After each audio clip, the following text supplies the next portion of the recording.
In this video, I'm looking at the SMSL DO200 MKII desktop DAC. Let's get it.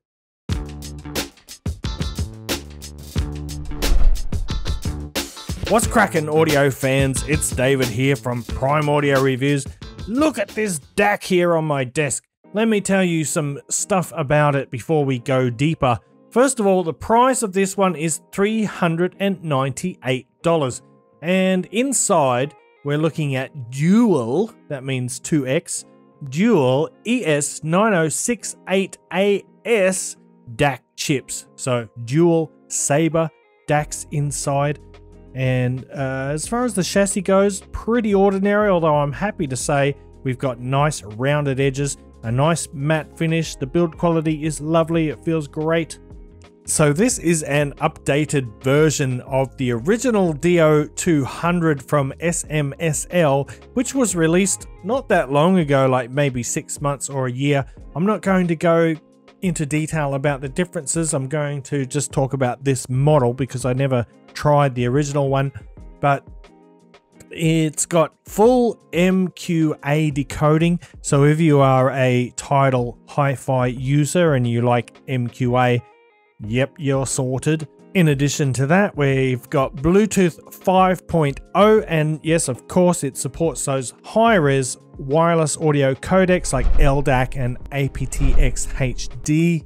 So this little guy will do up to 32-bit, 768 kHz and DSD 512.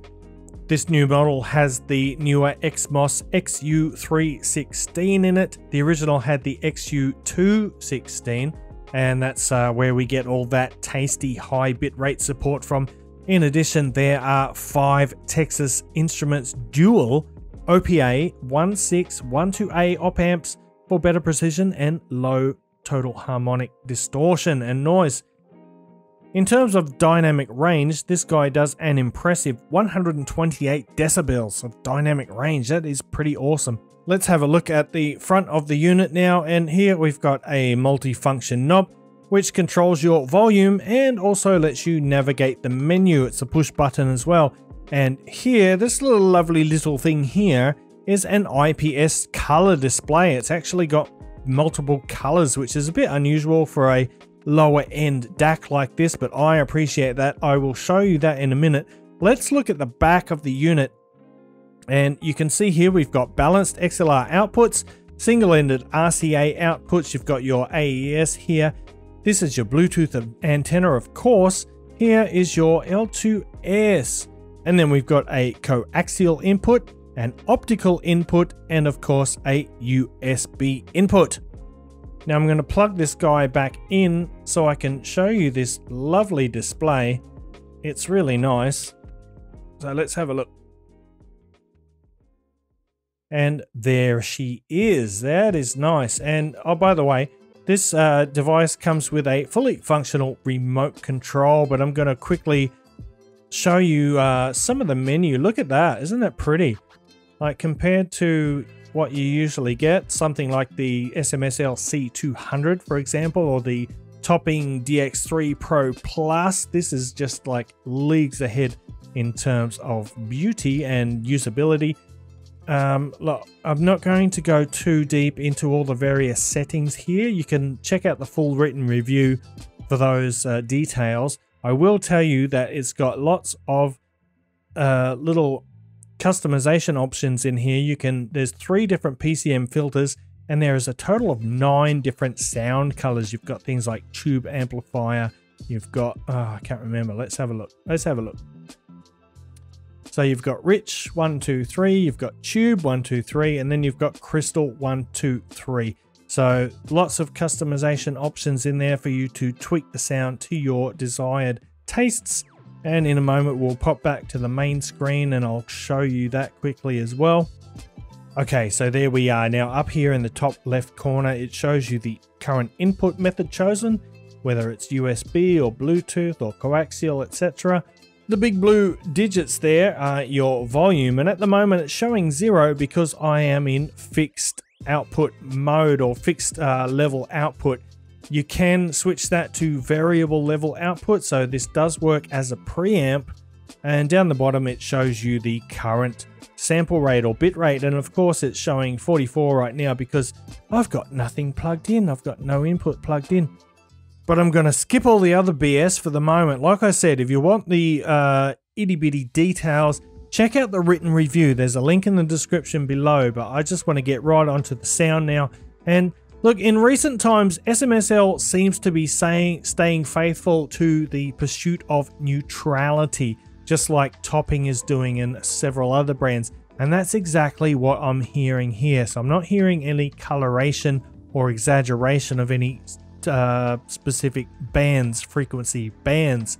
But don't let that make you think this DAC doesn't have any character, because it most definitely does. And in fact, I've become rather smitten by it. First of all, the DO200 Mark II's technical performance is fantastic. It's an incredibly clean sounding DAC, which makes it great for critical listening. It creates a large and a natural soundstage with nice stable imaging and airy treble notes. The sound from this thing, it feels really natural and organic. Nothing is forced or strained. It sounds as precise as laser etching, yet effortless and almost casual in its approach. And with a THD plus noise, or total harmonic distortion plus noise, of minus 122 decibels, you better believe this background is black as pitch.